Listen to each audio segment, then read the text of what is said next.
Viva, senyor! Tara, drawing tayo. Happy translation. Hi! My name is Justin Solicue and I am an artist here in Socmed. And papakita ko lang sa inyo yung drawing kasi yesterday, January 9, and up to this morning, 11 a.m. or 10 a.m. Bali, dinadala na ng mga patron niya, si Nazareno, papuntang church ng Quiapo.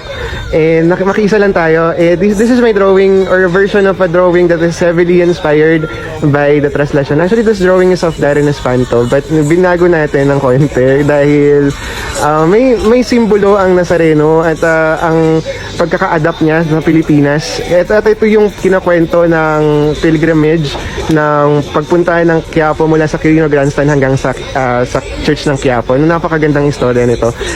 So ito tayo na dinodrawing ko yung isang lalaking kulay brown or very melanized, symbolizing na ang kulay nating mga Pilipino ay napaka-attractive at sila ang nagdala ng Nazareno sa Pilipinas. Actually, nung huli kong chinek, parang naging kamukha rin ni Vico Soto yung picture. So, gagawin na lang natin na gano'n. Anyway, the scenery that you're seeing here is depicting, I'm reimagining the Nazareno or the Nazareno na parang buhay siya kasi binubuhay natin siya every January 9. At yung mga tao representing, actually supposedly sila Regine Velasquez yan, Ogie Alcacid, Ami Perez, and Cariel. Pero binago na lang natin kasi mas importante na ma-highlight sa Nazareno is yung mga tao na nagbigay buhay dun sa celebration. And Viva Senyor! Bye-bye!